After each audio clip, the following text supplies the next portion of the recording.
So I've been armouring for about 10 years now as my full-time job.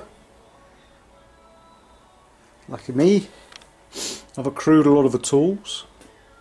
A lot of tools over those years. I've had some lucky finds, and I've been in, there's the bin, ever glorious. When I've went into a second-hand tool shop one time, they'd just cleaned out blacksmiths who unfortunately had passed away, and they had tons of stuff that I managed to get hold of. These are what I used left from the tongs. There must have been 30 pairs of tongs. They've been moved on and given to other owners, that sort of stuff. And there's all these bits of bent pipe and stuff, and nooks and crannies in the workshop where I have all manner of things done.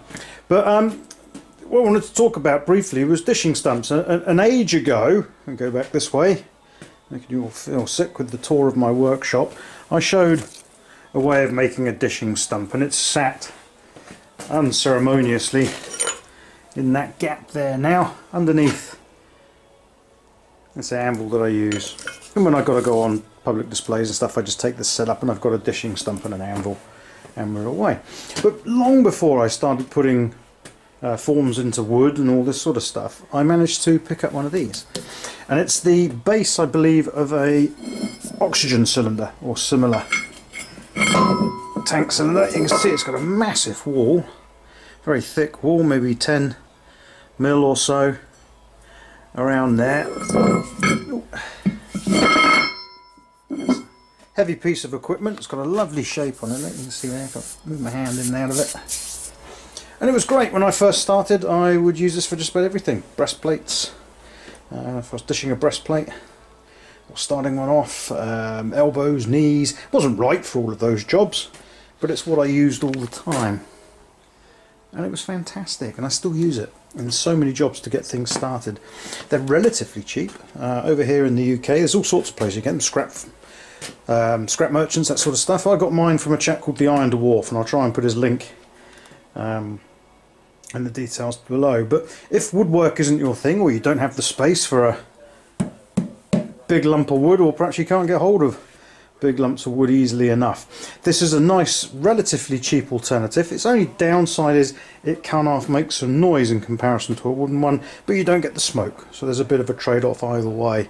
I'm sure you can probably find a way of soundproofing it. I've just been fortunate that I've never needed to look into that. But it's a very cheap alternative to a dishing stump. I mean, if you've got a bit of room, you can perhaps leave it with a couple of foot of length underneath and then weld it to a plate or whatever, but I've just rested mine on all manner of surfaces really. It used to be on the workbench in my original workshop, but just as an alternative to a wooden former, like you saw underneath my anvil there that I made, you can get ones like this reasonably cheaply. I'll put the links below to the few places I know in the UK, but it's just the thought that struck me. If you're stuck for space, a good solid form. And it also comes with the added advantage, if I can flip it, I tend to use it this way as well, down onto there if I've got to open the curve of something. I haven't got anything to hand. Oh, there we go. Hang on 1 second. Let's just get a spool down from there. So if I needed to open that up a little more gently, it works well like that, which you don't get on your dishing stump. So you can push down and it will hit down on it or whatever. So there you go, the humble oxygen cylinder base, worth every penny. Just about used on every job I've got in some way or other. So there you go, a nice, reasonably cheap alternative to a dishing form if you can't get one out of wood or make one out of wood yourself.